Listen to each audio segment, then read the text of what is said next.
Namaskar mitron, welcome to you all on your own YouTube channel Acute Academy. Today we are studying nationalism in India और ये आपकी history class 10 का chapter है। तो इसमें हम सारा डिटेल में देखेंगे कि इंडियन नेशनल मूवमेंट किस तरीके से हुआ, वहां पर स्ट्रगल लोगों ने कैसे कैसे किया, जो डिफरेंट रीजन एंड रिलीजन के लोग हैं उन्हें एक साथ कैसे लाया गया, किस तरीके से उन्हें यूनाइट किया गया, महात्मा गांधी जी के रोल के बारे में पढ़ेंगे, सिविल डिसोबीडिएंट मूवमेंट, असहयोग, नॉन कोऑपरेशन मूवमेंट और साथ ही साथ हम सॉल्ट मार्च और भी सारा 1915 के बाद से जो नेशनल मूवमेंट चला उसके बारे में देखेंगे। और ये भी देखेंगे कि किस तरीके से जो लोगों की पर्सनल डिमांड्स थी, लोगों की प्रॉब्लम्स थी, उन्हें नेशनल मूवमेंट से जोड़ा गया। तो यहाँ पर हमारा ये सारा चैप्टर मैं आपको डिटेल में समझाने वाला हूँ, पॉइंट टू पॉइंट रहेगा। एनसीईआरटी से मेरे सारे नोट्स हैं जो कि पर्सनलाइज्ड मैंने बनाए हुए हैं, तो आपके लिए हैं सारे, आपको मिल जाएंगे सब कुछ। और अगर आपने एक बार ये वीडियो देख लिया बिगनिंग से एंड तक तो आपके सारे इस चैप्टर से रिलेटेड जितने भी पॉइंट्स हैं, टॉपिक्स हैं, वो सब क्लियर हो जाएंगे और एग्जाम में आप बेझिझक होकर आंसर्स लिख कर आएंगे। तो चलिए शुरू करते हैं हमारे इस मजेदार चैप्टर को। और इसमें आपको इंडियन हिस्ट्री के बारे में पढ़ना है, तो ये बहुत इंटरेस्टिंग चैप्टर है। तो सबसे पहले हम इंट्रोडक्शन देख लेते हैं। देखिए, जो नेशनलिज्म है वो यूरोप में मॉडर्न टाइम में किससे एसोसिएट करके देखा जाता था, with the formation of nation states. यानी कि अर्लियर टाइम में देखिए मोनार्की थी, कोई स्टेट्स की फिक्स्ड बाउंड्रीज नहीं थी, कोई प्रॉपर गवर्नमेंट नहीं थी, तो उसकी डिमांड के लिए क्या करते थे लोग, नेशन स्टेट्स की डिमांड जब करते थे तो वो नेशनलिज्म कहलाता था। फिर जैसे जैसे कॉलोनीज बनना शुरू हुई तो नेशनलिज्म किसको कहने लगे, जब जो एंटी कॉलोनियल मूवमेंट है, जैसे कि ब्रिटिशर्स ने आकर कई जगह पर कॉलोनी बनाई, जैसे कि इंडिया को भी बनाया, वियतनाम को बनाया और भी कई सारी कॉलोनीज उन्होंने बनाई। तो जो जहां पर कॉलोनीज वो बना रहे थे तो वहां के जो लोग फिर स्ट्रगल करते हैं अपने नेशन के लिए, अपने लिए, और वो कॉलोनीज को इंडिपेंडेंट बनाने के लिए, तो अपने नेशन को इंडिपेंडेंट बनाने के लिए जो एंटी कॉलोनियल मूवमेंट होते थे उन्हें क्या कहने लगे, उन्हें भी नेशनलिज्म से एसोसिएट करके देखा जाने लगा। फिर उसके बाद में अब हम इस चैप्टर में क्या पढ़ने वाले हैं, यहाँ पर मोस्टली हम 1920 सेंचुरी के टाइम पीरियड के बाद का टाइम पीरियड पढ़ेंगे और इस टाइम पीरियड को समझेंगे। नॉन कोऑपरेशन मूवमेंट, जैसा मैंने आपको बताया, कांग्रेस ने किस तरीके से नेशनल मूवमेंट को डेवलप किया और साथ ही साथ डिफरेंट सोशल ग्रुप को कैसे यूनाइट किया गया और उनका पार्टिसिपेशन कैसे हुआ नेशनल मूवमेंट में। साथ ही साथ यहाँ पर इस नेशनल मूवमेंट ने लोगों की इमेजिनेशन को कैसे कैप्चर किया वो हम इस चैप्टर में समझने वाले हैं। टॉपिक नंबर 1 पर हम पढ़ेंगे फर्स्ट वर्ल्ड वॉर एंड खिलाफत एंड नॉन कोऑपरेशन मूवमेंट। तो देखिए, अब ये फर्स्ट वर्ल्ड वॉर का टाइम पीरियड जो है, इस टाइम पीरियड पर economic and social political situation कैसी थी कंट्री की और नेशनल मूवमेंट किस तरीके से यहाँ से डेवलप होना शुरू हुआ।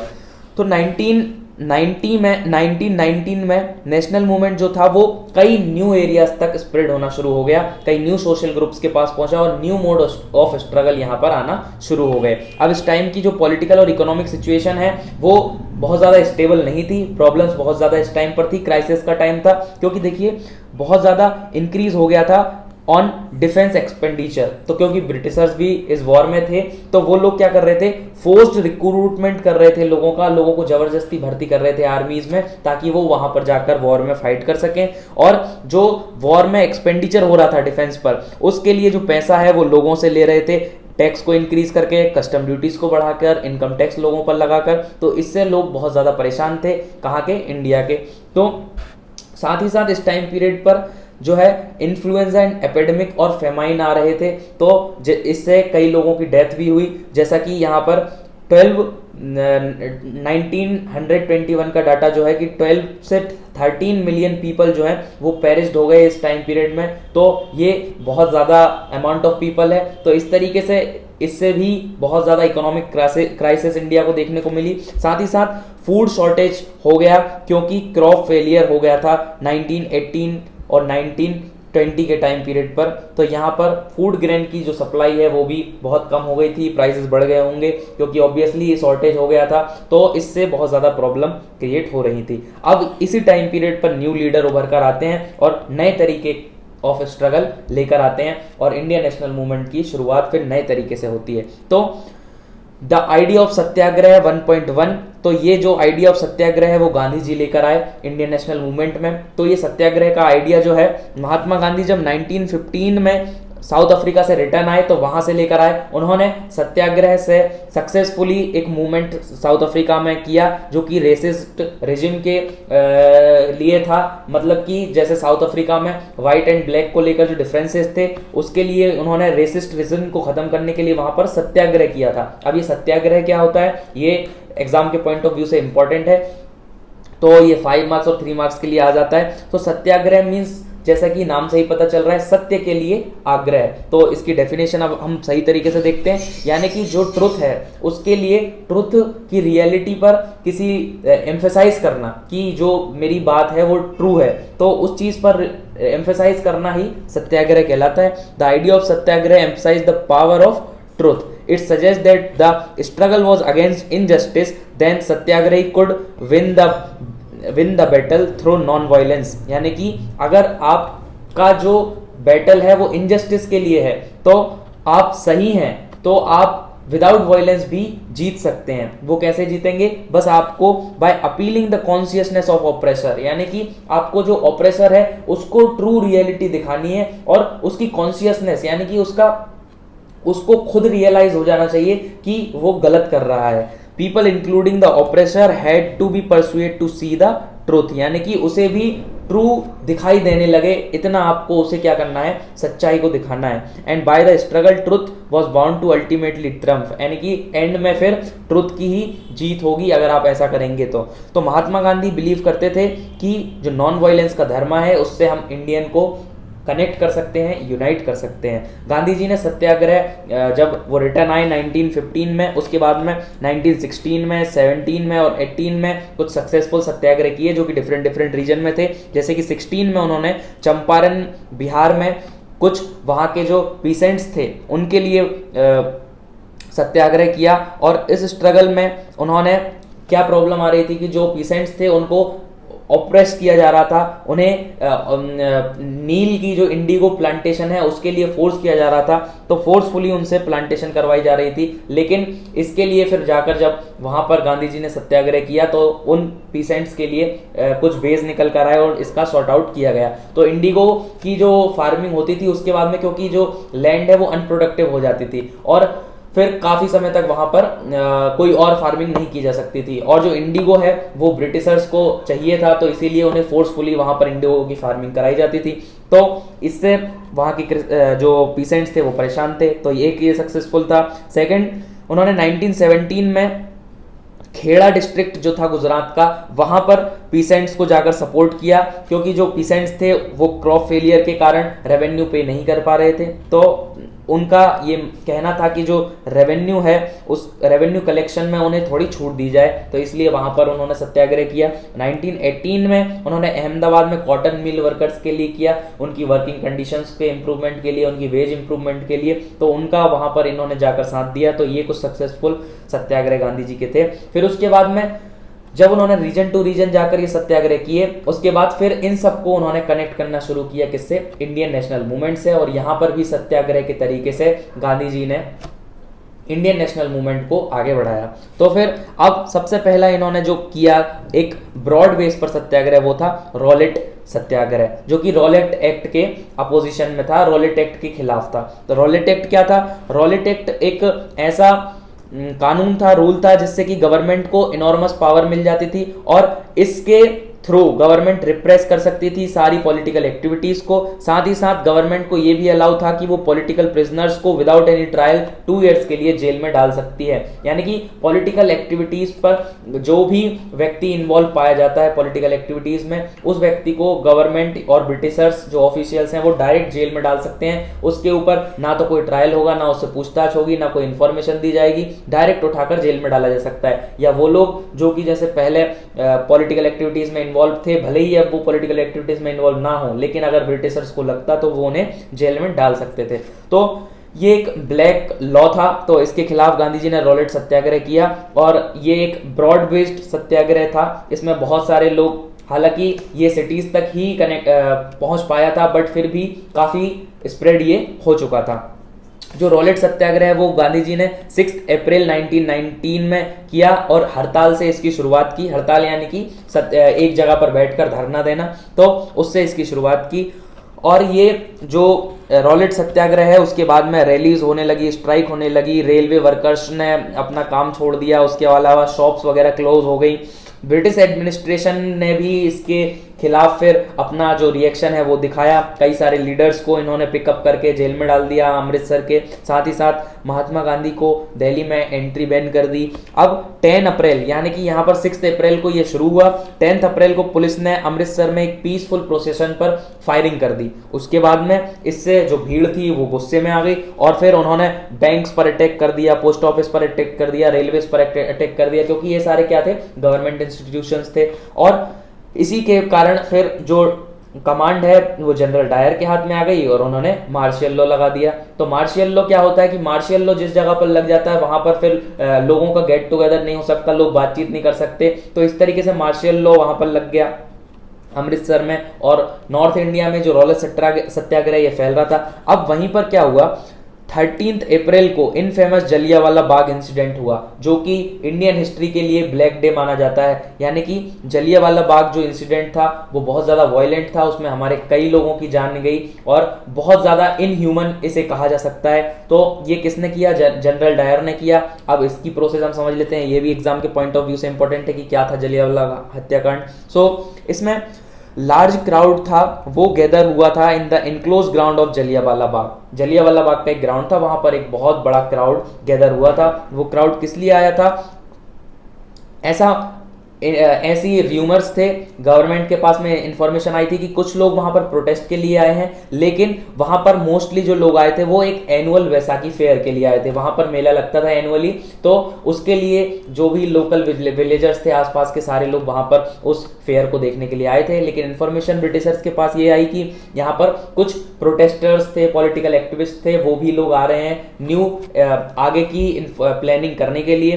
तो फिर जब उनके पास ये इंफॉर्मेशन पहुंची, तो क्योंकि बाहर के लोगों को तो नहीं पता था यहाँ पर मार्शियल लॉ लगा है, लेकिन वहां पर मार्शियल लॉ लगा हुआ था और लोग वहां पर गैदर थे। तो जब उन्हें इंफॉर्मेशन मिली कि इसमें जो पॉलिटिकल एक्टिविस्ट और प्रोटेस्ट करने वाले लोग भी आ रहे हैं, तो जनरल डायर वहां पर पहुंचते हैं और उसके बाद में जो गेट हैं जहां से एंट्री मैन होती है वहां पर ब्लॉक करते हैं उन गेट को और सीधा वहां पर ओपन फायरिंग स्टार्ट कर देते हैं सारे लोगों पर। और इससे कई लोगों की बहुत ज़्यादा ब्रूचुअल डेथ हो जाती है, क्योंकि जनरल पब्लिक पर भी फायर होता है और ये एक ब्लैक डे था इंडियन हिस्ट्री में। तो इस तरीके से यहाँ पर जलियांवाला बाग मास्केयर होता है। और अब जब उनसे बाद में पूछा गया था तो फिर उन्होंने ये जवाब दिया जनरल डायर ने कि वो एक मोरल इफेक्ट क्रिएट करना चाहते थे और लोगों के मन में एक टेरर की फीलिंग लाना चाहते थे, ताकि ये प्रोटेस्ट जो भी कर रहे हैं वो ना करें। तो इस तरीके से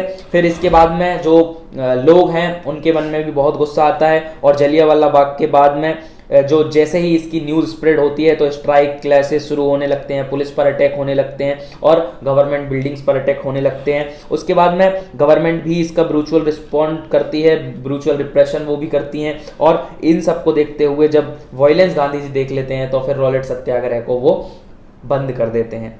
उसके बाद में नेक्स्ट रॉलेट सत्याग्रह एक वाइड स्प्रेड मूवमेंट जैसा मैंने बताया, लेकिन फिर भी सिटीज तक ही वो लिमिटेड था। तो अब गांधी जी एक ऐसा इशू चाहते थे जिससे कि हिंदू मुस्लिम सारे लोग यूनाइट होकर कोई एक नया स्ट्रगल लाएं। तो फिर उन्होंने खिलाफत इशू को उठाया। अब ये क्या था, जिससे कि हिंदू एंड मुस्लिम दोनों क्लोज आएंगे और फिर वो कोई एक स्ट्रगल बड़ा सा कर पाएंगे। तो ये जो फर्स्ट वर्ल्ड वॉर था उसमें ओटोमन तुर्की की डिफीट हुई थी। उसके बाद में ये र्यूमर्स थे कि जो तुर्की के खलीफा हैं उन पर हार्श पीस ट्रिटी लगाई जा रही है और उनकी जो पावर हैं उन टेम्पोरल पावर्स को उनसे ले लिया जाएगा। तो इसका अपोज करने के लिए जो अब ये जो खलीफा होते हैं उन्हें मुस्लिम लोगों के लिए जो तुर्की के खलीफा होते हैं वो उनका हेड होते हैं। तो उनको बचाने के लिए यहाँ पर मोहम्मद अली, शौकत अली और भी कई सारे लोग क्या कर रहे थे, खिलाफत कमिटीज बना रहे थे। और उन्होंने फिर गांधी जी से डिस्कशन किया इसके ऊपर कि आप खिलाफत जो स्ट्रगल है उसको आप सहयोग करें, तो उसमें हमारा साथ दें। तो गांधी जी को भी यहाँ पर पॉसिबिलिटी नजर आई कि एक मास एक नेशनल मूवमेंट बन सकता है। तो इसीलिए उन्होंने इसका सपोर्ट किया और फिर उसके बाद में कलकत्ता सेशन में कांग्रेस के इस पर सारे लोगों ने कन्विंस्ड कर लिया गया और फिर उसके बाद में नॉन कोऑपरेशन मूवमेंट को स्टार्ट किया गया इन सपोर्ट ऑफ खिलाफत मूवमेंट। तो इस तरीके से, और ये सारा किसके जोड़कर देखा गया, स्वराज से जोड़कर देखा गया, देश से जोड़कर देखा गया। तो इसमें दोनों कम्युनिटीज हिंदू एंड मुस्लिम के लोग साथ आ चुके थे। जब नॉन कोऑपरेशन मूवमेंट स्टार्ट हुआ तो वाई नॉन कोऑपरेशन, यहां पर ये क्वेश्चन है कि नॉन कोऑपरेशन मूवमेंट ही क्यों स्टार्ट किया गया।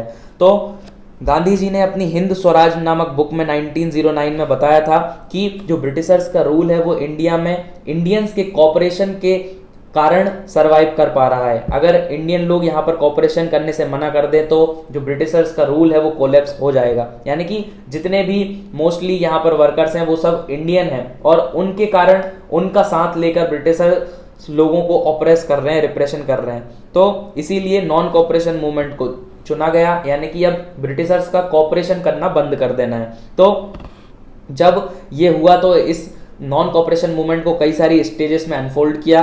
सबसे पहला जो काम था वो ये था कि जितनी भी जो पॉलिटिकल एक्टिविस्ट हैं उन्हें जितने भी टाइटल्स मिले हुए हैं इंडियन लोगों को, उनको जो अवार्ड मिले हुए हैं वो सारे अवार्ड को रिटर्न कर देंगे वो लोग और बॉयकॉट करेंगे सिविल सर्विसेज को, पुलिस को, कोर्ट को, लेजिस्लेटिव असेंबलीज को, स्कूल्स को एंड फॉरेन गुड्स को। तो ये सारा जो है वो लोगों ने बॉयकॉट करना शुरू कर दिया। उसके बाद में 1920 में गांधी जी एंड शौकत अली ने फिर कई सारे एरियाज में एक्सटेंसिवली टूर किया जिससे कि लोगों को इसके बारे में बताया जा सके, नॉन कॉपरेशन मूवमेंट के बारे में, और लोग इससे जुड़ पाएं। फिर उसके बाद में कांग्रेस के अंदर फिर भी कई लोग इस टॉपिक को लेकर कंसर्न थे क्योंकि वो बॉयकॉट नहीं करना चाहते थे काउंसिल इलेक्शंस को। अब काउंसिल इलेक्शन जो कि नवंबर 1920 में होने वाले थे, तो कुछ लोग कांग्रेस के अंदर जो थे उनका ये मानना था कि काउंसिल इलेक्शन से हम गवर्नमेंट के पार्ट बन पाएंगे और थोड़ा बड़ा तो रोल हमें मिल ही जाएगा। तो ये कुछ लोगों का मानना था, बट फाइनली फिर कांग्रेस के नागपुर में जब वो उनका सेशन हुआ दिसंबर 1920 में तो कॉम्प्रोमाइज हो गया और फिर नॉन कोऑपरेशन मूवमेंट को इन्होंने अडॉप्ट कर लिया। उसके बाद में differing standard with in the movement. अब ये मूवमेंट जो है वो किस तरीके से फैला, जो डिफरेंट लोग थे उनके लिए इसका डिफरेंट किस तरीके से उन्होंने अपने आप से कनेक्ट किया और कैसे इस मूवमेंट की शुरुआत हुई, तो इसको देखेंगे। अभी सबसे पहले तो हम यहाँ पर देखेंगे मूवमेंट इन टाउन में कैसे मूवमेंट था। तो जो नॉन कोऑपरेशन एंड खिलाफत मूवमेंट था वो जनवरी 1921 में स्टार्ट हुआ था और इसका जो मेन मोटो ये था वो था कॉल फॉर स्वराज, यानी कि हमें अपना राज लेकर आना है और हमारी चीज़ों का यूज़ करना है। जो ब्रिटिशर्स की फॉरेनर गुड्स हैं उनका यूज़ नहीं करना है। साथ ही साथ बस हमें किस पर फोकस करना है, स्वराज, अपने राज पर फोकस करना है, अपना राज आएगा। तो ये थीम से ये शुरू हुआ। स्टूडेंट्स ने गवर्नमेंट स्कूल्स एंड कॉलेजेस छोड़ दिए, हेडमास्टर्स टीचर्स ने भी रिजाइन दे दिए, लॉयर्स ने भी अपने जो कोर्ट हैं वहाँ पर जाना बंद कर दिया। उसके बाद में जो काउंसिल इलेक्शंस हैं उनको बॉयकॉट किया गया, लेकिन मद्रास प्रेसिडेंसी को छोड़कर बाकी सारी प्रेसिडेंसी में इसको बॉयकॉट कर दिया गया। जो जस्टिस पार्टी थी उन्होंने, नॉन ब्राह्मण्स जो थे उन्होंने इस इलेक्शन को लड़ा। उसके बाद में जो इकोनॉमिक इफेक्ट है इसका वो क्या रहा कि फॉरेन गुड्स का बॉयकॉट होने लगा, जो लिक्वर शॉप्स थी उनकी पिकेटिंग हो गई और उसके बाद में फॉरेन क्लोथ को भी लोगों ने बर्न आउट करना शुरू कर दिया गया इन ह्यूज बॉनफायर। और उसके बाद में जो 1921 एंड 22 का टाइम है, इसमें जो फॉरेन इंपोर्ट की जो वैल्यू है वो 102 करोड़ से घटकर सिर्फ 57 करोड़ रह गई इंडिया के अंदर। और अब इस मूवमेंट का फिर धीरे धीरे स्लो डाउन होना भी शुरू हो गया, क्योंकि क्या था कि इसका अल्टरनेटिव ऑप्शन लोगों के पास नहीं था। जैसे कि लोगों ने जिन्होंने जॉब छोड़ी उनके लिए कोई अदर इंडियन इंस्टीट्यूशन नहीं था जिसमें वो काम करने जा सके, तो रोजी रोटी तो उन्हें भी चाहिए होगी, तो फिर उन्हें वापस जाना पड़ा। खादी के जो इंडियन क्लॉथ्स थे वो एक्सपेंसिव थे, तो जो चीप क्लॉथ्स थे जो कि इम्पोर्टेड थे, फिर लोगों ने फिर से उन्हीं को यूज करना शुरू कर दिया। तो people join back their government institutions, क्योंकि कोई अल्टरनेटिव अदर ऑप्शंस नहीं थे। Then 2.2 rebellion in the countryside. अब कंट्री साइड में किस तरीके से रेवोल्यूशन हो रहा था, किस तरीके से लोगों में गांव के अंदर ये नॉन कॉपरेशन मूवमेंट के बारे में पता चल रहा था और लोग कैसे इस मूवमेंट से जुड़ रहे थे। तो यहाँ पर अवध का एग्जाम्पल लिया गया है। अवध के जो पीसेंट्स थे वो बाबा रामचंद्र की लीडरशिप में काम कर रहे थे, जो कि एक सन्यासी थे और पहले फिजी में इंडेंचर्ड लेबर के रूप में उन्होंने वहां पर काम किया था।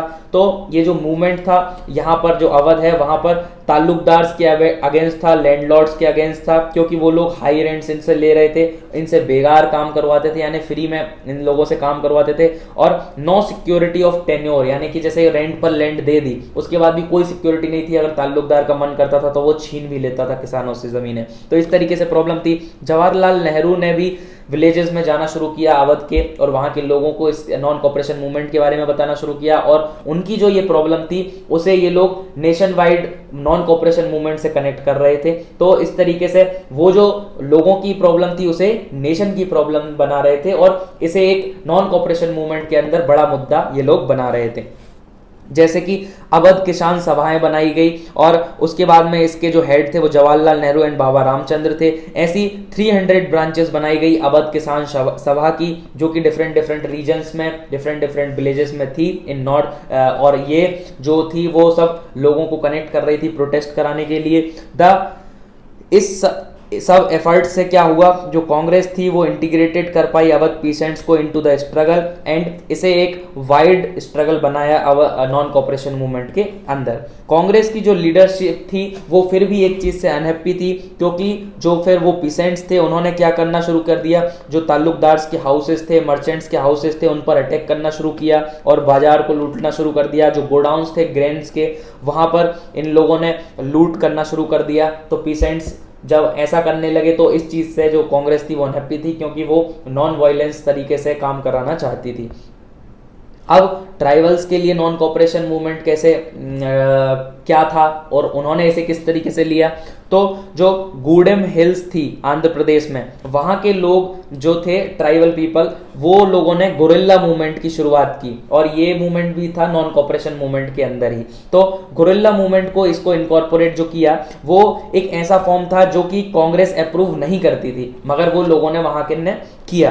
तो वो क्या था, जो कॉलोनियल गवर्नमेंट थी, तो जब कॉलोनियल गवर्नमेंट आई तो उन्होंने वहां के जो लोकल फॉरेस्ट थे वहां पर लोगों का जाना बैन कर दिया, और इससे वो लोग बहुत ज्यादा नाराज थे, क्योंकि जो ट्राइबल लोग हैं वो तो फॉरेस्ट में ही जाते हैं, उनकी तो जो बेसिक नीड्स है सारी फॉरेस्ट रिक्वायरमेंट्स है फॉरेस्ट से ही कंप्लीट होती थी, तो उनके लिए तो फॉरेस्ट ट्रेडिशन था, उनका लाइवलीहुड था। तो ये सब जब उन्होंने बैन किया कॉलोनियल गवर्नमेंट ने, तो वहां के लोग बहुत ज्यादा इस चीज से नाराज थे। तो इसके अपोज में उन लोगों ने यहाँ पर रिवोल्ट करना शुरू कर दिया, और जो हिल पीपल थे तो उन्होंने रिवोल्ट करना शुरू किया। उन्होंने जो भी क्लोज एरिया थे जहां पर मना था वहां जाना शुरू कर दिया, और उसी के बाद में गवर्नमेंट ने जब उनसे बेगार करवाना शुरू कर दिया, यानी गवर्नमेंट भी उनसे क्या करवाती थी, जैसे रेलवे की पटरियां बिछ रही हैं, अगर उन फॉरेस्ट वाले एरियाज में कुछ काम हो रहा है तो उन लोगों से फ्री में काम भी गवर्नमेंट जो ब्रिटिशर्स थे वो कराया करते थे। तो इसके अपोज में अल्लूरी सीताराम राजू की लीडरशिप में वहां के लोगों ने प्रोटेस्ट किया, और जो एरिया था उसमें जाना शुरू कर दिया, वहां पर फिर जितने भी रूल्स एंड रेगुलेशंस थे उनको ब्रेक करना शुरू कर दिया। अब यहाँ पर अल्लूरी सीताराम राजू के बारे में थोड़ा डिस्क्रिप्शन दिया है कि वो कौन थे, क्या थे। तो जो अल्लूरी सीताराम राजू है वो वहां के एक ट्राइबल लीडर बन चुके थे उस टाइम पर, और इनमें कई सारी स्पेशल पावर्स थी, ऐसा लोगों का मानना था। ये लोग कहते थे कि वो एस्ट्रोलॉजिकल प्रेडिक्शंस बहुत ज़्यादा सही कर सकते हैं, वो लोगों को हील कर सकते हैं, साथ ही साथ वो बुलेट शॉट से भी नहीं मरेंगे, बच जाएंगे, अगर बुलेट लग जाए तो भी कुछ नहीं होगा। तो कई तो र्यूमर्स भी थे उनके बारे में लोगों के बीच में, लेकिन लोग उन्हें इनक्रिएशन ऑफ गॉड मानते थे, भगवान का अवतार है, यानी कि वो लोग सोचते थे कि ये जो ट्राइबल लोग हैं वो ये सोचते थे कि ये कोई कॉमन व्यक्ति नहीं है। राजू जो थे वो गांधी जी की ग्रेटनेस की बातें लोगों तक पहुंचाते थे, लोगों को बताते थे कि इस तरीके से मूवमेंट चल रहा है, हमें इसका साथ देना है और अब स्वराज आने वाला है। तो जो गांधी जी की ग्रेटनेस है वो सारी तो वो बताते थे अल्लूरी सीताराम राजू लोगों में, लेकिन वो इसका अपोज करते थे कि जो नॉन वायलेंस है उससे हमें इंडिपेंडेंस नहीं मिल सकती, हमें हम लिबरेट तभी हो पाएंगे जब हम फोर्सफुली इसका अपोजिशन करेंगे। तो अपोज जब हम इसका करेंगे तभी हम लिबरेट हो पाएंगे। तो वो इस चीज में गांधी जी के खिलाफ थे, बाकी सारे गांधी जी का साथ दिया करते थे। इस तरीके से जो गूडेम रिवेल्स था उन्होंने पुलिस स्टेशन पर अटैक करना शुरू कर दिया, फिर कई सारे पुलिस ऑफिशियल्स को उन्होंने किल करने के भी अटेम्प्ट किए, और इससे जो गुरिल्ला वॉरफेयर था वो स्वराज अचीव करना चाह रहा था। और इस तरीके से उन्होंने बहुत ज़्यादा फिर जो वायलेंट होकर इस मूवमेंट को शुरू कर दिया। तो ये क्या था, गोल्डन गुरिल्ला मूवमेंट था। तो इससे कांग्रेस अनहैप्पी थी क्योंकि वो ऐसा मूवमेंट नहीं चाहती थी। फिर राजू जो है वो 1924 में कैप्चर कर लिए जाते हैं और उसके बाद उन्हें एग्जीक्यूटेड कर दिया जाता है, यानी कि उन्हें फांसी दे दी जाती है। लेकिन वो एक फ्लोक हीरो बन जाते हैं उस टाइम पर, और सारे लोग उन्हें हीरो मानने लगते हैं उस ट्राइबल एरिया में। तो ये भी नॉन कॉपरेशन मूवमेंट से इनकॉर्पोरेट किया गया। उसके बाद में जो स्वराज है वो प्लांटेशन वर्कर्स के लिए उसका क्या मीनिंग था। तो प्लांटेशन वर्कर जो थे, workers too had their own understanding of Mahatma Gandhi notion of swaraj, यानी उनके लिए स्वराज की अपने लिए अलग ही मीनिंग थी। तो जो वर्कर्स थे जो कि असम में काम कर रहे थे, उनके लिए फ्रीडम का तो मीनिंग ही ये था कि उन्हें right to move freely in and out from the confined space in which they are enclosed, यानी कि कई प्लांटेशन, जो टी प्लांटेशन थी वहां पर कई लोगों को बंद करके रखा गया था और उन लोगों को उस परमाइसेस से बाहर निकलने की परमिशन नहीं थी। वहीं पर उन्हें काम करना होता था, ना वो घर जा सकते थे ना कहीं और जा सकते थे। अंडर इनलैंड इमिग्रेशन एक्ट 1859, तो ये जो इनलैंड इमिग्रेशन एक्ट था 1859 का, इससे प्लांटेशन वर्कर जो थे उन्हें जो प्लांटेशन एरिया है वहां से उसे छोड़ने की परमिशन नहीं थी, और अगर उन्हें कहीं बाहर भी जाना होता था तो उन्हें परमिशन लेनी होती थी, जो कि उन्हें यूजुअली कभी मिलती ही नहीं थी। तो ऐसे थाउजेंड्स ऑफ वर्कर्स जो थे वो अथॉरिटीज के अंदर ऐसे काम कर रहे थे और बहुत ज्यादा परेशान थे। तो उनके लिए तो फ्रीडम ही ये थी कि उन्हें वहां से बाहर निकलने दिया जाए, अपने घर पहुंचने दिया जाए। जब उन लोगों को पता चला कि नॉन कोऑपरेशन मूवमेंट चल रहा है, स्वराज आने वाला है, तो उन लोगों ने सारी जो बाउंड्रीज हैं उनको डिफाइन करना शुरू किया और अथॉरिटीज को जो है वो अथॉरिटीज से बचकर भागने की कोशिश करने लगे और अपने घर जाने के लिए वहां से भागकर निकलने लगे। लेकिन वो वहां पर अपने घर तक, अपनी डेस्टिनेशन तक पहुंच नहीं पाए। रास्ते में ही पुलिस ने उन्हें पकड़ लिया, ब्रूचुअल उनका रिप्रेशन हुआ। फिर उसके बाद में क्योंकि उस टाइम पर नॉन कॉपरेशन मूवमेंट चल रहा था तो ट्रांसपोर्ट्स के भी उन्हें कुछ व्हीकल की अवेलेबिलिटी भी नहीं थी, तो इस तरीके से वो लोग घर ही नहीं पहुंच पाए और वापस से उन्हें पकड़कर अपने जो फार्म थे उनमें उन्हें वापस से पहुंचा दिया। They interpreted the term swaraj in their own way and imagine to be the time when all suffering and all troubles would be over, और वो लोग ये सोच रहे थे कि अब स्वराज आएगा और ये ऐसा टाइम होगा जब हमारे ये सारे दुख जो हैं वो खत्म हो जाएंगे। यहाँ पर एक डिस्क्रिप्शन है 1922 में चोरी चौरा कांड जो कि गोरखपुर में हुआ। यहाँ पर एक पीसफुल डेमोन्स्ट्रेशन चल रहा था, बाजार में लोग अपनी हड़ताल कर रहे थे और बाद में एकदम उनका क्या हो जाता है, जो पुलिस के साथ में वायलेंट क्लैश हो जाता है और फिर फायरिंग हो जाती है और वो लोग यहाँ पर पुलिस स्टेशन में आग लगा देते हैं। तो ये सारी जब इंसिडेंट गांधी जी के पास पहुंचता है तो गांधी जी ने नॉन कॉपरेशन मूवमेंट को भी कॉल ऑफ कर दिया।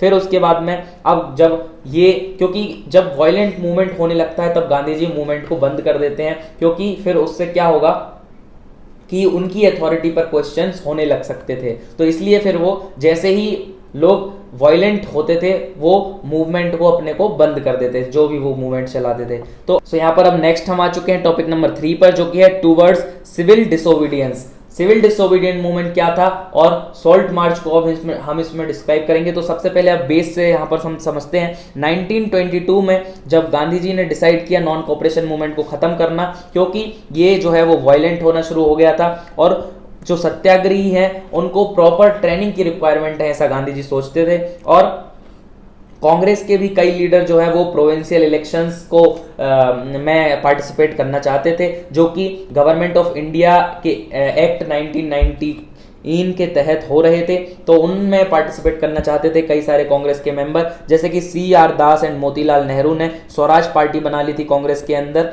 जो कि वो लोग थे उसके अंदर जो लोग प्रोविंशियल इलेक्शन में पार्टिसिपेट करना चाहते हैं, जो कि काउंसिल पॉलिटिक्स में जाना चाहते हैं। लेकिन कई young leader like Jawaharlal Nehru, Subhash Chandra Bose, ये लोग more radical and mass agitation चाहते थे। और ये लोग ये नहीं चाहते थे कि ब्रिटिशर्स हमें छोटी सी लॉलीपॉप पकड़ा दे कि काउंसिल इलेक्शन में आप पार्टिसिपेट कर लो, ये कर लो, वो कर लो। ये लोग क्या चाहते थे?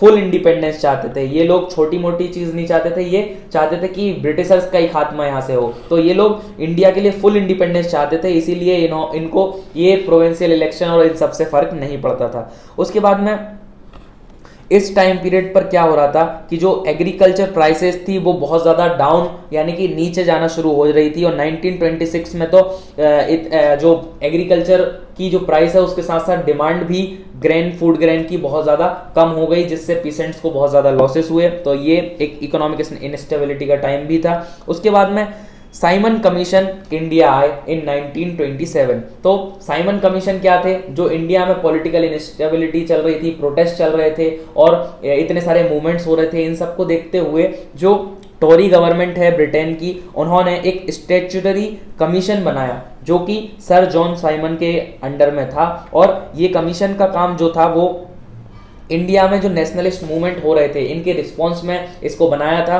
ताकि जो कमीशन है वो look into the functioning of the constitutional system in India and suggest the changes. यानी कि यहाँ का जो कॉन्स्टिट्यूशनल सिस्टम है उसको चेक करें इंडिया में और चेंजेस सजेस्ट करें कि ये प्रॉब्लम क्यों हो रही है, इतने सारे मूवमेंट्स क्यों हो रहे हैं। तो वहां से इस कमेटी को बनाकर भेजा था, लेकिन लोगों ने इसका बहुत ज्यादा अपोज किया। तो साइमन कमीशन जब इंडिया आए तो लोगों ने उनका वेलकम ही इस स्लोगन से किया कि साइमन कमीशन गो बैक। तो ये ऐसा लोग इसलिए कर रहे थे क्योंकि जो कमेटी थी उसमें कोई भी इंडियन मेंबर नहीं था और वो इंडिया के लिए रूल्स एंड रेगुलेशंस और इंडिया की पॉलिटिकल स्टेबिलिटी के लिए ये कमेटी को बनाया गया था। लेकिन उसमें कोई इंडियन मेंबर ही नहीं था, तो वो इंडियंस के लिए क्या कानून बनाएंगे। तो इस वजह से लोग इसका क्या कर रहे थे? अपोज कर रहे थे। उसके बाद में ये सारी जब चीजें हुई तो फिर जो लॉर्ड इरविन थे वाइसरॉय, उन्होंने अनाउंस किया in October 1929 a vague offer of dominion status. अब डोमिनियन स्टेटस क्या होता है? डोमिनियन स्टेटस उन कॉलोनीज को दिया जा रहा था, अगर डोमिनियन स्टेटस मिल जाता है तो फिर वो कॉलोनीज में रहेगा ब्रिटिश का रूल्स रेगुलेशन ही, लेकिन वहां पर एक इंडिपेंडेंट गवर्नमेंट बन जाएगी जो कि लोग बनाएंगे। तो ऐसा डोमिनियन स्टेट बन जाएगा कि वहां का जो एक लोकल इंडिपेंडेंट गवर्नमेंट उस प्लेस पर बन जाएगी, उस नेशन में बन जाएगी। तो वो लोग कॉलोनीज को डोमिनियन स्टेटस प्रोवाइड करते थे। तो उसका प्रॉमिस इन्होंने किया, किसने? लॉर्ड इरविन ने। साथ ही साथ उन्होंने राउंड टेबल कॉन्फ्रेंस के लिए भी कहा, जिससे कि फ्यूचर में कॉन्स्टिट्यूशन को लेकर वहां पर डिसीजन लिए जा सके इन राउंड टेबल कॉन्फ्रेंस। तो इस तरीके से उन्होंने ये ऑफर दिया किसको?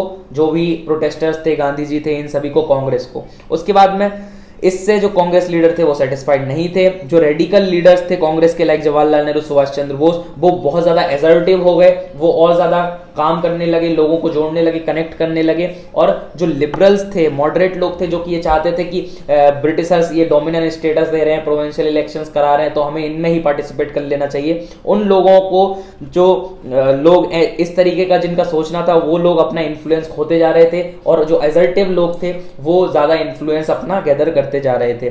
फिर दिसंबर 1929 में under the presidency of Jawaharlal Nehru, Lahore Congress का जो लाहौर सेशन था वहां पर इन लोगों ने डिसाइड किया कि अब हम लोग पूर्ण स्वराज की डिमांड करेंगे, यानी कि होल इंडिपेंडेंट हमें चाहिए इंडिया के लिए। तो पूर्ण स्वराज इसका नाम रखा गया। और इसमें इन लोगों ने डिसाइड किया कि हम 26 जनवरी 1930 को सेलिब्रेट करेंगे इस दिन को एज अ इंडिपेंडेंस डे, जिस दिन हम सभी लोग प्लेज लेंगे कि अब जब तक हमें कंप्लीट इंडिपेंडेंस नहीं मिल जाती तब तक हम स्ट्रगल करते रहेंगे। और इसे हम मास लेवल पर सेलिब्रेट करवाएंगे। लोगों से भी लोगों को अपील किया गया कि 26 जनवरी 1930 को सेलिब्रेट करें एंड ओथ लें कि हम स्ट्रगल करेंगे इंडिया को इंडिपेंडेंट बनाने के लिए। लेकिन इस सेलिब्रेशन ने बहुत कम लोगों की अटेंशन गैदर कर पाया। फिर महात्मा गांधी जी ने डिसाइड किया कि कब अब कुछ एक ऐसी चीज लेकर आनी पड़ेगी जो कि लोगों की लाइफ को इम्पैक्ट कर रही है, जो कि लोगों की कॉमन लाइफ पर एवरीडे लाइफ का इशू है, जिससे कि लोग ज्यादा से ज्यादा नेशनल मूवमेंट के अंदर कनेक्ट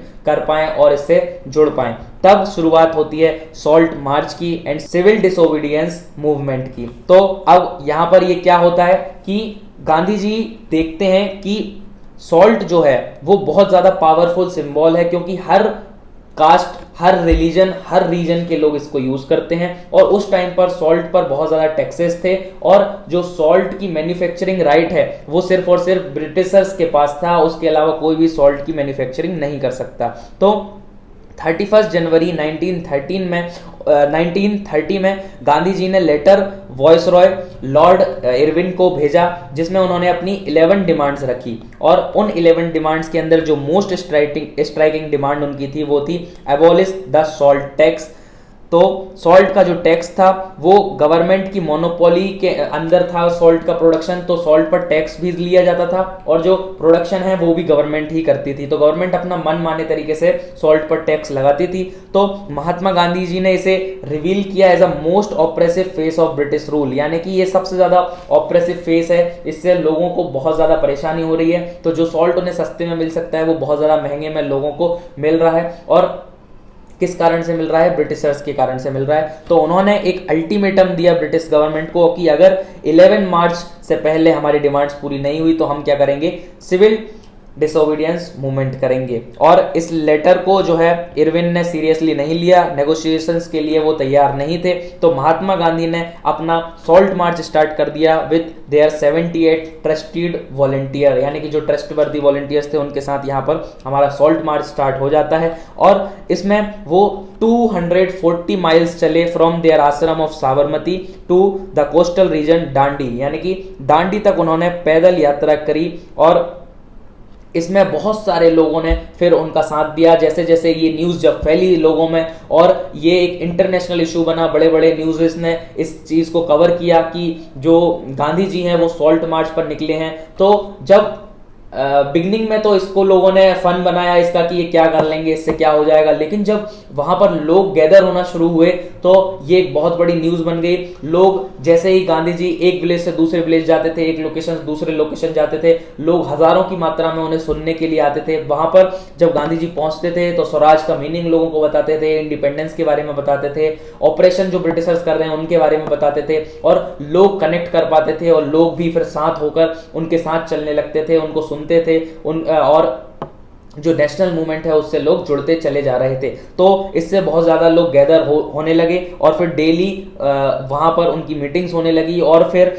जब कई सारे लोग आने लगे तो फिर फाइनली जो गांधी जी हैं 6 अप्रैल को डांडी पहुंचे और वहां पर बहुत सारे लोगों के साथ में उन्होंने जो सॉल्ट लॉ है उसको वायलेट किया और जो सॉल्ट का मैन्युफैक्चरिंग राइट है उसको खत्म किया। और यहीं से सिविल डिसोबीडिएंट मूवमेंट की शुरुआत हुई। उन्होंने बॉईल करके समुद्र के पानी से सॉल्ट बनाया और उसके बाद में इस तरीके से कई जगह पर इंडिया में फिर लोगों ने सॉल्ट की मैन्युफैक्चरिंग स्टार्ट की। और फिर सिविल डिसोबीडियंस का मीनिंग होता है कि हमें शांतिपूर्वक तरीके से किसी भी चीज के लिए मना कर देना है, तो अपना डिसोबीडियंस दिखाना है। तो अब लोग जो भी रूल्स एंड रेगुलेशंस थे उनके लिए शांतिपूर्वक तरीके से मना कर देते थे कि हम इसको फॉलो नहीं करेंगे। तो ये सिविल डिसोबीडियंस हुआ और इसकी शुरुआत किससे हुई? सॉल्ट के मैन्युफैक्चरिंग से हुई। अब ये जो डांडी मार्च है उसका यहाँ पर ये फोटो दिख रहा है कि यहाँ पर जो दांडी मार्च की बिगनिंग हुई है, पुलिस अटैक कर रही है लोगों पर, यहाँ पर जितने भी सत्याग्रही हैं उन पर ये पुलिस अटैक कर रही है।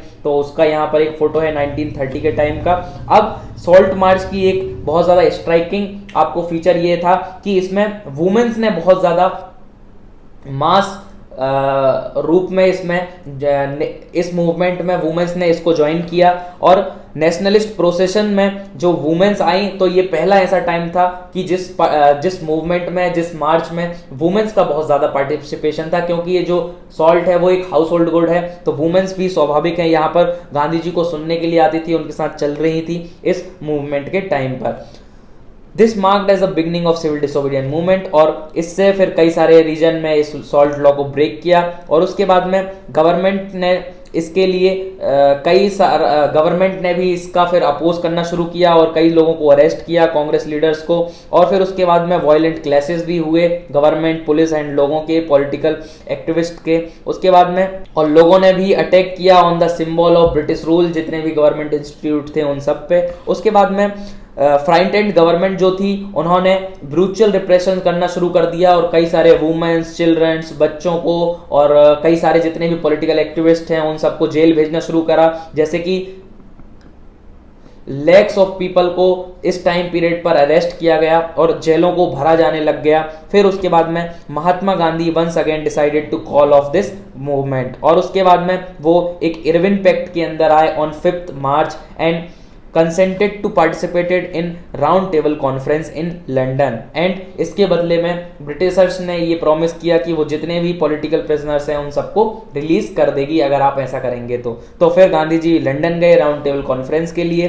दिसंबर 1931 में जब गांधी जी लंदन गए और नेगोशिएशंस ब्रेक हो गई, क्योंकि जो वो डिमांड कर रहे थे उनको नहीं माना गया, तो वो डिसअपॉइंट होकर वहां से रिटर्न आ गए। लेकिन जब वो रिटर्न आए, इंडिया लौटे, तब उन्होंने ये देखा कि न्यू साइकिल ऑफ रिप्रेशन यहाँ पर चल रही है, लोगों का रिप्रेशन हो रहा है। जैसे कि गफ्फार खान, जवाहरलाल नेहरू जो कि पॉपुलर लीडर थे, उनको जेल में डाल दिया गया है और कांग्रेस को क्या है इलीगल बता दिया गया है और कांग्रेस की मीटिंग्स को प्रिवेंट कर दिया गया है, जिससे कि लोगों के मन में डर हो और लोग कांग्रेस से ना जुड़े, कांग्रेस के साथ ना आए और लीडर्स के साथ काम ना करें, लोग कांग्रेस को बॉयकॉट करें। तो इसलिए लोगों पर डर बनाना शुरू किया और कांग्रेस जब इलीगल बता दिया जब कांग्रेस को, तो इनकी मीटिंग्स भी प्रिवेंट होने लगी। तो इस तरीके से बहुत ज्यादा प्रॉब्लमेटिक सिचुएशन यहां पर हो चुकी थी जब गांधी जी रिटर्न आए। तो फिर उसके बाद में क्या किया, with the great apprehension Mahatma Gandhi relaunched the civil disobedient movement, मगर फिर वो उस पेस से नहीं बढ़ पाया, उतनी मोमेंटम नहीं पकड़ पाया जितनी वो फर्स्ट राउंड में पकड़ पाया था, जितना फैल पाया था। फिर उसके बाद में how participants saw the movement, अब डिफरेंट जो ग्रुप्स हैं उन्होंने किस तरीके से सिविल डिसोबीडिएंट मूवमेंट को पार्टिसिपेट किया। जैसे कि पीसेंट्स के बारे में हम यहाँ पर देखेंगे, इंडस्ट्रियलिस्ट के बारे में देखेंगे, इंडस्ट्रियल वर्कर्स के लिए देखेंगे, वुमेन्स को देखेंगे, इन्होंने किस तरीके से इसमें पार्टिसिपेशन अपना दिया।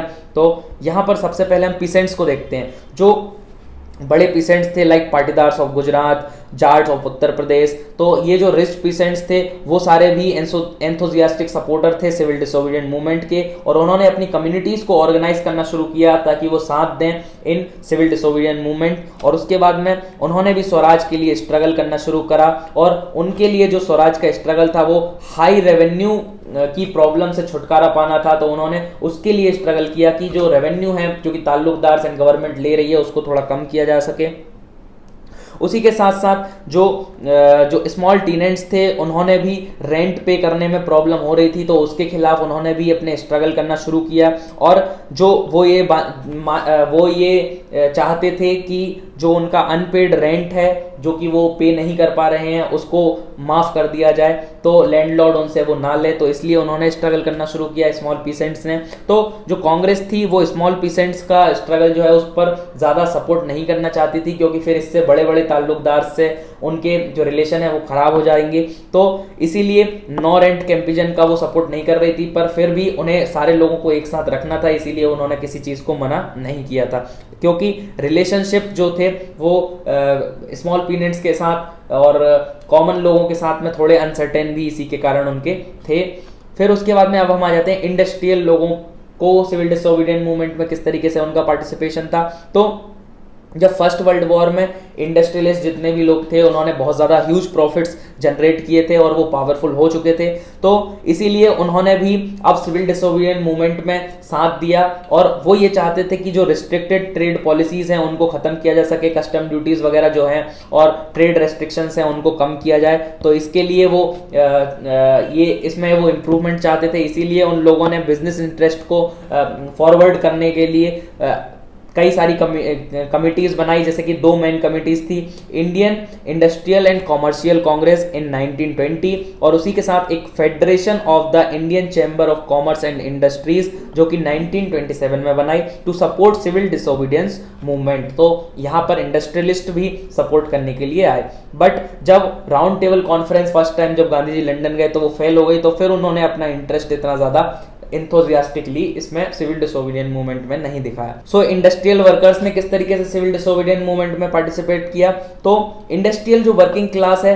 वो बहुत ज्यादा लोग पार्टिसिपेट सिविल डिसोबीडिएंट मूवमेंट में नहीं कर रहे थे, क्योंकि इतना ज्यादा इंटरेस्ट कांग्रेस भी शो नहीं कर रही थी, क्योंकि अगर कांग्रेस इंडस्ट्रियल वर्कर्स की डिमांड को लेकर आगे आएगी तो जो इंडस्ट्रियलिस्ट्स हैं वो सिविल डिसोबीडिएंट मूवमेंट से दूर हो जाएंगे, तो इस कारण से कांग्रेस ज्यादा उस पर फोकस नहीं कर रही थी। बट फिर भी जैसे नागपुर रीजन के जो वर्कर्स थे उन्होंने सिविल डिसोबीडिएंट मूवमेंट में पार्टिसिपेट किया, और उसी के साथ साथ छोटा नागपुर में जो थाउजेंड्स ऑफ वर्कर्स माइन में काम करते थे, उन्होंने प्रोटेस्ट किया, तो उन्होंने गांधी जी की कैप को पहना और उसके बाद में प्रोटेस्ट और रैलीज और बॉयकॉट जो कैंपेन्स थे उनको उन्होंने किया। साथ ही साथ जैसे रेलवे वर्कर्स की स्ट्राइक थी 1930 में, उसी के बाद में डॉक वर्कर्स इन 1932, तो ये सारी जो स्ट्राइक्स थी वो सिविल डिसोबीडियंस मूवमेंट को कनेक्ट करते हुए ही वर्कर्स कर रहे थे। बट फिर भी इतना ज्यादा मैसिव इंडस्ट्रियल वर्कर्स जो थे वो सिविल डिसोबीडियंस मूवमेंट का पार्ट नहीं थे, क्योंकि जो कांग्रेस थी वो भी रिलेक्टेंट थी वर्कर्स की जो डिमांड है उनको रखने के लिए। उसके बाद में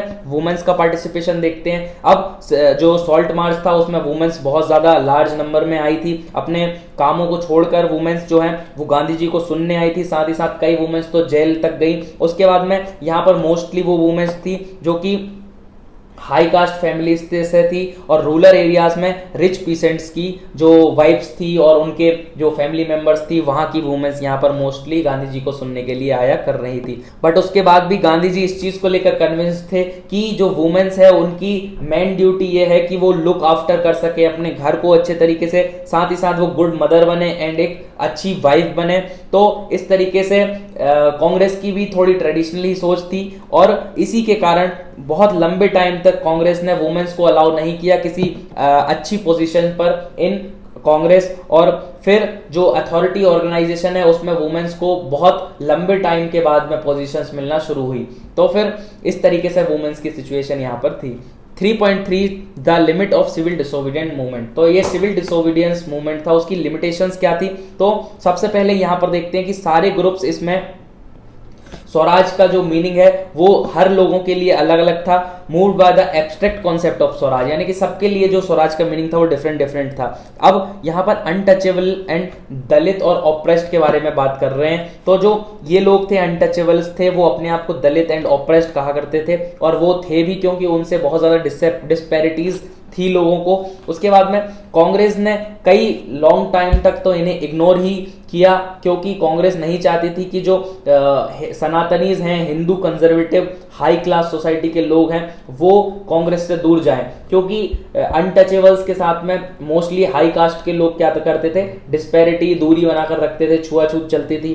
तो अगर कांग्रेस इनका सपोर्ट करने लगेगी तो ये जो लोग हैं वो दूर जाना शुरू हो जाएंगे और इनके सपोर्ट की कांग्रेस को ज्यादा जरूरत थी। तो इसीलिए बहुत टाइम तक तो इन्होंने इग्नोर किया। तो ये ग्रुप सिविल डिसोबीडियंस मूवमेंट में नहीं आया। बट फिर बाद में महात्मा गांधी जी ने डिक्लेयर किया कि जब तक अनटचेबिलिटी होगी तब तक तो फिर 100 साल तक भी यहाँ पर हम इंडिपेंडेंस नहीं लेकर आ पाएंगे। तो उन्होंने अनटचेबल्स को हरिजन कहना शुरू किया। हरिजन यानी कि हरि के जन, यानी कि जो अनटचेबल्स जिनको आप मान रहे हो वो हरिजन है। अब इनको अनटचेबल्स नहीं बोला जाएगा, इनको क्या बोला जाएगा, हरिजन, यानी भगवान के लोग इन्हें उन्होंने बताना शुरू किया। किसने? गांधी जी ने। उसके बाद में उन्होंने कई सारे सत्याग्रह ऑर्गेनाइज किए और जो अनटचेबल्स है जिनकी टेम्पल्स में एंट्री नहीं होती थी वो करना शुरू किया। पब्लिक बेल्स पर उन्हें पानी नहीं पिया देने जाया जाता था। रोड्स एंड स्कूल्स में उन्हें नहीं दिया जाना जाता था। तो फिर यहाँ पर उन्हें उनकी जो एंट्री है उसको ओपन किया गया। उसके बाद में गांधी जी ने भी टॉयलेट्स को क्लीन करना शुरू किया ताकि वो डिग्निफाई कर सकें द वर्क ऑफ भंगी, यानी कि ये एक ऐसे ग्रुप का लोग थे जो कि क्या टॉयलेट्स क्लीन करने का काम करते थे। तो इनसे भी लोग इन्हें भी अनटचेबल मानते थे। तो फिर उन्होंने परसुएट करना शुरू किया to the high class people की हमें जो अनटचेबिलिटी है, ये जो एक पाप है, इसे हमें खत्म करना होगा। और इस तरीके से कई सारे उन्होंने मूवमेंट किए जिससे कि अनटचेबिलिटी को खत्म किया जा सके। दे बिगेन ऑर्गेनाइजिंग। अब यहाँ पर जो दलित लोग थे उन लोगों ने अपने आप को ऑर्गेनाइज करना शुरू किया और फिर उन्होंने ये डिमांड रखनी शुरू की कि हमको बहुत टाइम तक ऑप्रेस बनाकर रखा गया, तो अब हमें एजुकेशनल इंस्टीट्यूट में और सेपरेट इलेक्टोरेट हम लोगों को चाहिए और हर जगह हमें क्या चाहिए, स्पेशल सीट्स चाहिए। डॉक्टर भीमराव अंबेडकर ने ऑर्गेनाइज किया दलित्स को और डिप्रेस्ड क्लास एसोसिएशन बनाया इन 1930। उसके बाद में गांधी जी और अंबेडकर जी के बीच में क्लैश भी हुआ in second round table conference, क्योंकि वो डिमांड कर रहे थे एक सेपरेट इलेक्टोरेट फॉर दलित, यानी कि जितने भी दलित लोग हैं उन लोगों को क्या सेपरेट इलेक्शन उन लोगों के हो जिसमें सिर्फ दलित वोट करें और दलित ही उनका प्रेसिडेंट बने या जो भी हेड है वो बने। तो इस तरीके से वो एक सेपरेट इलेक्टोरेट मांग रहे थे, लेकिन गांधी जी ने इस डिमांड को रिफ्रेन किया, क्योंकि गांधी जी का ये सोचना था, जो ब्रिटिशर्स थे उन लोगों ने जब इस डिमांड को मान लिया तो गांधी जी ने फास्ट करना शुरू कर दिया टिल डेथ। और क्योंकि गांधी जी ऐसा मानते थे कि अगर सेपरेट इलेक्टोरेट्स हो जाएगा तो फिर इससे जो प्रोसेस है इंटीग्रेशन की, जो दलित लोग हैं उनका सोसाइटी में इंटीग्रेशन नहीं हो पाएगा, वो बिल्कुल अलग ही होकर रह जाएंगे। इसीलिए उन्होंने इसको इस डिमांड को उन्होंने गांधी जी ने फिर इसको नहीं माना गया। उसके बाद में पूना पैक्ट हुआ इन सितंबर 1932। तो पूना पैक्ट में क्या हुआ, it gave the depressed class later to be known as scheduled caste reserved seat in provincial and central legislative councils but they were to be voted in the general electorate, यानी कि general electorate में ही आपको vote करना है, लेकिन आपको separate seat मिल जाएगी कि जहां से SC ST के लिए स्पेशल सीट्स होगी, उनको कुछ स्पेशल राइट्स मिल जाएंगे जो कि आज तक चलते आ रहे हैं। अब जो सिविल डिसोबीडियंट मूवमेंट था इसमें मुस्लिम पॉलिटिकल ऑर्गेनाइजेशंस का बहुत ज़्यादा लीगवॉर्म यानी कि हल्का रिस्पांस था, क्योंकि जो 1920 का टाइम था, इस टाइम पीरियड के बाद से जो कांग्रेस है वो बहुत ज़्यादा ओपनली कनेक्ट हो चुकी थी, एसोसिएटेड दिख रही थी with Hindus and nationalist group like Hindu Mahasabha, तो इनके साथ में ज़्यादा कनेक्टेड दिख रही थी। इसीलिए जो मुस्लिम पॉलिटिकल पार्टीज थी, ऑर्गेनाइजेशंस थे, वो थोड़ा दूर जाते जा रहे थे। As a relation between Hindu and Muslim worst, और जो कम्युनिटीज के बीच में टेंशन का माहौल है वो थोड़ा बढ़ता जा रहा था। रिलीजियस प्रोसेशंस हो रहे थे, मिलिटेंट वोवर्स हो रहे थे, जिससे कि हर कम्युनिटीज के लोग अपने अपने जुलूसेस निकाल रहे थे। तो और उसी के साथ साथ हिंदू मुस्लिम कम्युनल क्लैसेस और राइट्स के लिए भी कई सारे सिटीज में ऐसी सिचुएशंस भी बन रही थी। तो ये एक एटमॉस्फेयर था सस्पेशन का, और यहाँ पर जो है डिस्ट्रस्ट था बिटवीन बोथ द कम्युनिटीज, यानी कि एक दूसरे पर लोग ट्रस्ट ज्यादा नहीं कर रहे थे एक दूसरे की कम्युनिटीज पर।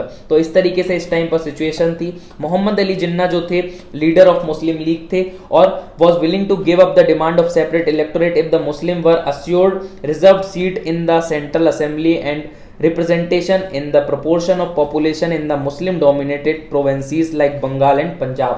तो मुस्लिम लीग के जो हेड थे कौन, मोहम्मद अली, वो ये चाहते थे कि हम सेपरेट इलेक्टोरेट, वो लोग भी सेपरेट इलेक्टोरेट की डिमांड करने लगे थे, लेकिन वो ये कह रहे थे कि हम इस डिमांड को छोड़ देंगे अगर ऐसे एरियो में जहां पर मुस्लिम ज्यादा हैं वहां पर सिर्फ मुस्लिम लीडर रहे और उसी के साथ साथ इन लोगों को असेंबली में स्पेशल सीट्स मिले, रिजर्व सीट्स मिले। तो ये डिमांड्स इनकी थी, बट इन डिमांड्स को नहीं माना गया। All hope of resolving the issue All Party Conference in 1928 disappeared when M.R. Jayakar of Hindu Mahasabha strongly opposed the effort of compromise। यानी कि जो M.R.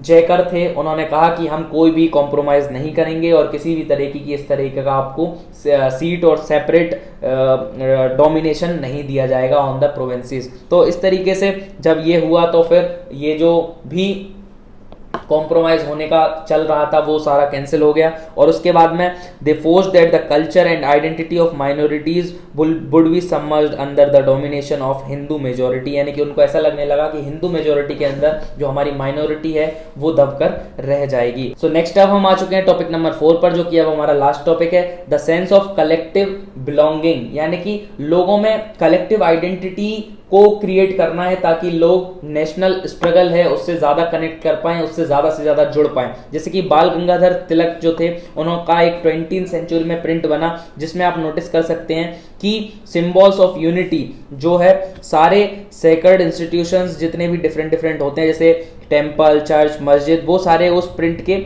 साइड में बने हुए हैं। तो यहाँ पर आप कॉर्नर्स में देख सकते हैं कहीं मस्जिद है, कहीं चर्च है, कहीं टेम्पल है, जो चारों तरफ जब ये बने हैं तो ये क्या रिप्रेजेंट कर रहे हैं, ये सिंबल ऑफ यूनिटी है कि हम सारे लोग एक साथ हैं, इक्वल हैं, इक्वलिटी को रिप्रेजेंट कर रहे हैं। क्योंकि जो नेशनलिज्म है वो तभी लोगों में फैल पाएगा जब लोग बिलीव करेंगे कि they all are part of a same nation. तो किसी एक रीजन को, किसी एक रिलीजन को अगर बहुत ज्यादा टॉप पर दिखाया जाएगा तो दूसरे रिलीजन के लोग वहां से ऑफेंड होने लगेंगे। तो इस वजह से सभी को इक्वल शो करने की कोशिश यहाँ पर की जा रही थी। The sense of collective belonging come partly through the experience of United struggle, यानी कि लोगों में यूनाइटेड स्ट्रगल लाने के लिए क्या दिखाया जा रहा था कि हम लोग कलेक्टिव आइडेंटिटी क्रिएट करेंगे तभी लोग यूनाइट हो पाएंगे।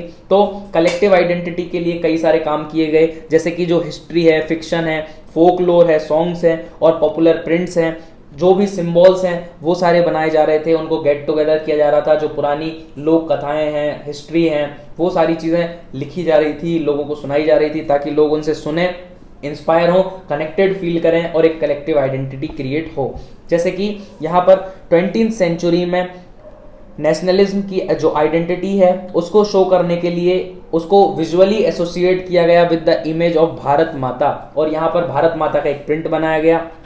जो इमेज है सबसे पहले बंकिम चंद्र चट्टोपाध्याय ने बनाया। बंकिम चंद्र चट्टोपाध्याय ने वंदे मातरम भी लिखा था, जो कि एक हेमन था फॉर द मदरलैंड, और इससे बहुत ज़्यादा लोग इंस्पायर हो रहे थे। और इंक्लूडेड हिज नोवेल इन आनंद मठ, इन्होंने अपनी आनंद मठ में इसे इंक्लूड किया वंदे मातरम को, जो कि हमारा राष्ट्रगान है। तो वंदे मातरम बंकिम चंद्र चट्टोपाध्याय ने लिखा था, इन्होंने एक भारत माता का एक फिगर भी बनाया। उसी के साथ साथ यहाँ पर एक अविंद्रनाथ टैगोर का फिगर भी है जो कि भारत माता का ही है, जो कि आप इस फिगर में देख सकते हैं। इसमें भारत माता को काम, composed and divine and spiritual बताया गया। और उसी के अपोजिट एक और फिगर आप यहाँ पर देख सकते हैं भारत माता का, जो कि इसके कॉन्ट्रास्ट में है अविंद्रनाथ टैगोर के। Here Bharat Mata is shown with trishul standing beside lion and elephant, both are symbol of power and authority. तो यहाँ पर ये जो फिगर है इसमें भारत माता को पावर एंड अथॉरिटी का साइन दिया गया है, सिंबल जैसे कि लॉयन एंड एलिफेंट के साथ है, त्रिशूल लेकर खड़ी है, यानी कि जो भारत का नेशनलिज्म है वो बहुत ज़्यादा पावरफुल है और अब जो कॉलोनियलिज्म है उसको वो ख़त्म करके रहेगा। तो इस तरीके से कई सारे प्रिंट्स बनना शुरू हुए। Devotion of the mother figure come to be seen as the evidence of one's nationalism, यानी कि लोग जब देख रहे थे तो इससे डिवोटेड फील कर रहे थे और कनेक्टेड फील कर रहे थे। अब फ्लोक लोर के लिए भी बहुत ज़्यादा काम होने लगा। फ्लोक लोर यानी कि जो लोक कथाएं हैं उन सबको कलेक्ट किया जाने लगा, जिससे कि जब लोग सुने तो कनेक्टेड फील करें। Nationalism also develop through the movement revive Indian folklore, तो जो पुरानी फ्लोकलोर थी उनको क्या रिवाइव किया जाने लगा। लेट 19th सेंचुरी में nationalist began recording folk tales song by the bards and they toured villages and gather folk songs and the legends gave true picture of the traditional culture, क्योंकि इससे हमारे जो traditional culture है उसकी एक true picture निकल कर आएगी। बंगाल तो ऐसे जितने भी राइटर्स थे वो लोग एक्सटेंसिवली टूर करने लगे, और जो बार्ड्स थे जो कि लोगों को गा गा कर वो कहानी सुनाया करते थे, उनसे वो कहानियां लेकर लिखकर उन्हें कलेक्ट करने लग गए। बंगाल में रविन्द्रनाथ टैगोर खुद गए कलेक्ट करने के लिए ballads from the nursery rhymes and myths and lead by the movement of the folk revival, यानी कि रविंद्रनाथ टैगोर जी जो थे इन्होंने जो फ्लोक रिवाइवल का काम है वो उसका लीड किया इस मूवमेंट को। उसके बाद में मद्रास में नटेशा शास्त्री ने पब्लिश की एक massive 4 volume collection of Tamil folk tales in the folklore of southern India. तो यहाँ पर साउथर्न इंडिया के लिए नटेशा शास्त्री ने अपनी एक फ्लोक लोर बनाई। उसके बाद में 4 वॉल्यूम का इन्होंने एक मैसिव नटेशा शास्त्री जी ने पब्लिश किया अपना कलेक्शन। उसके बाद में most trustworthy manifestation of people real thoughts and the characteristics show करती हैं जो भी फ्लोकलोर्स हैं वो, यानी कि यहाँ से लोगों की जो ट्रू इमेजिनेशन है कल्चर की वो निकल कर आती है। इसीलिए हमारे बहुत ज़्यादा इंपॉर्टेंट है लोगों को एक कलेक्टिव आइडेंटिटी देने के लिए। नेशनलिस्ट लोग हैं वो भी समझ चुके थे कि ये जो सारे सिम्बॉल्स हैं वो लोगों को इंस्पायर करेंगे, तो इसीलिए इनका ज़्यादा से ज़्यादा यूज़ किया जाने लगा, कलेक्ट किया जाने लगा, समझने लगे। उसके बाद में अब जो नेशन फ्लैग है, नेशनल फ्लैग, जिससे कि एक आइडेंटिटी लोगों में आती है ऑफ सेम नेशन, तो वो डिफरेंट तरीके से यहाँ पर बनाया गया। सबसे पहले जो है स्वदेशी मूवमेंट के टाइम पर बंगाल में एक 3 कलर फ्लैग बना था जो कि रेड, ग्रीन एंड येलो था, और ये जो डिज़ाइन हुआ था उसमें 8 लोटस रिप्रेजेंट कर रहे थे। साथ ही साथ में वहाँ जो कि 8 डिफरेंट डिफरेंट प्रोविंसीज थी ब्रिटिश इंडिया के अंदर, उनको रिप्रेजेंट कर रही थी, और उसी के साथ साथ वहां पर मून भी था जो कि हिंदू एंड मुस्लिम्स को रिप्रेजेंट कर रहा था। उसके बाद में 1921 में गांधी जी ने एक फ्लैग डिजाइन किया जो कि स्वराज फ्लैग था, जिसमें कि 3 कलर थे, रेड, ग्रीन एंड व्हाइट, और इसके बीच में उनकी स्पिनिंग व्हील थी जो कि एक मेहनत करने का, हमेशा चलते रहने का एक रिप्रेजेंटेशन कर रही थी। तो गांधी जी का हमें एक आइडिया दे रही थी ऑफ सेल्फ हेल्प, कि हम खुद की हेल्प कर सकते हैं, हम अपने लिए काम कर सकते हैं, तो उसका यहाँ पर रिप्रेजेंटेशन वो दे रही थी, स्वराज का रिप्रेजेंटेशन दे रही थी। उसके बाद में Another means of creating feeling of nationalism was through reinterpretation of history, यानी कि अब हिस्ट्री का रीइंटरप्रिटेशन भी होने लगा। पुरानी जो कथाएं हैं जिससे कि लोगों को इंस्पिरेशन मिल सकती है वो दिखाया जाने लगा। जैसे कि जो ब्रिटिशर्स थे वो शो करते थे इंडिया को as a backward and primitive state और इनकेपेबल ऑफ गवर्निंग देमसेल्फ, यानी कि इंडियन हम जो है वो पिछड़े हैं और अपने आप को हम गवर्न नहीं कर सकते। तो इसके रिस्पॉन्स में कई सारी ऐसी डिस्कवरीज जो हैं, ऐसी ग्रेट टेल्स जो हैं वो डिस्कवर की जाने लगी, ग्रेट अचीवमेंट जो हमारे इंडिया के थे, जैसे इंडिया को सोने की चिड़िया कहा जाता था, वो सारी चीजें इकट्ठा करने लगे, लोग लिखने लगे about the glories and the development of Asian times when art and architecture, science and mathematics, religion, culture and law, philosophy, crafts and trade had flourished, यानी कि ऐसे टाइम के बारे में यहाँ पर लोग लिखने लगे, लोगों को बताने लगे।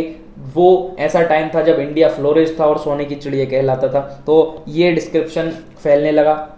These nationalist historic urged the readers take pride of Indian great achievements। तो इससे लोग क्या करते थे, जो भी पढ़ता था वो अपने ग्रेट अचीवमेंट्स जो कि अर्लियर टाइम में रहे हैं उस पर प्राइड ले पाता था और इंडिया को बैकवर्ड नहीं अपग्रेडेड समझता था। तो इस तरीके से जो पास्ट स्ट्रगल थे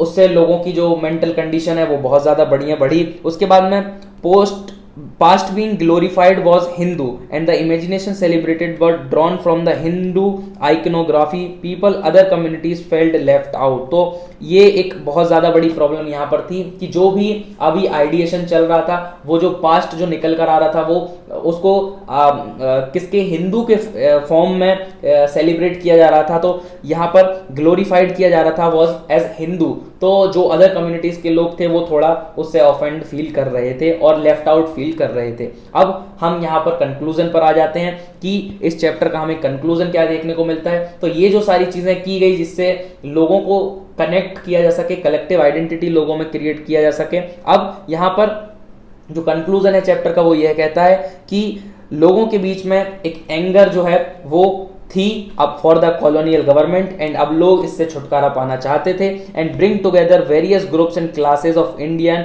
into a common struggle for freedom in the first half of the 20th century. यानी 20th सेंचुरी के फर्स्ट हाफ में सारे इंडियन लोग गेट टुगेदर हो रहे थे और अब बाहर करना चाहते थे ब्रिटिश रूल को और ब्रिटिश रूल से छुटकारा पाना चाहते थे। कांग्रेस जो थी under the leader of Mahatma Gandhi ji, leadership of Mahatma Gandhi ji, tried to channel the people's grievances into organised movement of for independence. यानी कि गांधी जी के साथ में कांग्रेस ने सारे लोगों को एकजुट करने की कोशिश की और जो लोगों का गुस्सा है उसको ऑर्गेनाइज्ड वे में एक मूवमेंट में कन्वर्ट करने की कोशिश की। जैसा कि हमने हर जगह देखा, असहयोग आंदोलन में ट्राइबल्स हो, पीसेंट्स हो और कोई भी व्यक्ति हो, वुमेन्स हो, जितने भी लोगों का सारा गुस्सा था, जो पर्सनल प्रॉब्लम्स थी, उन सबको उन्होंने किस के फॉर्म में इनकॉर्पोरेट किया as a form of national movement, जिससे कि वो एक बड़ा मूवमेंट बने। और जब व्यक्ति पर्सनल प्रॉब्लम को के लिए स्ट्रगल कर रहा है तो वो खुद की प्रॉब्लम है, उस पर ज्यादा लोग फोकस नहीं करेंगे। लेकिन जब वो पर्सनल प्रॉब्लम को एसोसिएट किया जाएगा विद द नेशनल मूवमेंट और फिर उसको दिखाया जाएगा तो एक वो बड़ी प्रॉब्लम दिखेगी। तो फिर जब छोटी छोटी कई सारी प्रॉब्लम्स एक साथ मिल जाएंगी तो वो एक बड़ा नेशनल मूवमेंट बनकर दिखेगा। और ऐसा ही ये सारी जो प्रॉब्लम्स हैं उनको, जो पीपल की ग्राइवेंस है, उनको इनकॉर्पोरेट किया गया in national movement. Through such movements the nationalist tried to force the national unity. इससे नेशनल यूनिटी लाने की लोगों ने कोशिश की। उसके बाद में But as we have seen, diverse group and classes participated in the national movement with various aspirations and expectations। यानी सब लोगों की अपनी अपनी अलग अलग expectations थी और अलग अलग लोगों की demands थी, अलग अलग aspirations थी। But what was emerging was a nation with many voices wanting freedom from the colonial rule। लेकिन जो कि emerge कर रहा था जो हमारा nation, वो भले ही वहां पर डिफरेंट वॉइसेस थी लेकिन सारे लोग चाहते थे फ्रीडम फ्रीडम फ्रीडम। तो इस तरीके से हमारा चैप्टर एंड होता है। होप करता हूं आपको समझ में आया होगा, और जब ये स्ट्रगल सारे एक साथ बहुत ज्यादा होने लगे तो फिर एट द एंड हमें फ्रीडम मिल गई। तो इस तरीके से हमारा ये चैप्टर एंड होता है। होप करता हूं आपको समझ में आया होगा। अगर पसंद आया है तो वीडियो को लाइक कर दें, अपने फ्रेंड्स के साथ शेयर जरूर कर दें, साथ ही साथ कमेंट्स में बता दें कि कैसा लगा मेरा डिस्क्रिप्शन। स्टोरी के फॉर्म में समझाया था, इजी वे में समझाया था। अगर पसंद आया है तो जल्दी से अपने 5 फ्रेंड्स को तो आप शेयर ही कर दें, जिससे उनका भी भला हो जाए और एग्जाम में आप अच्छे मार्क्स लेकर आए। Thank you so much for this video. अगले वीडियोस भी देखिए, नेक्स्ट चैप्टर्स भी देखिए, सारे चैप्टर्स यहां पर आपको मेरे चैनल पर अवेलेबल मिल जाएंगे। Thanks for watching, peace out.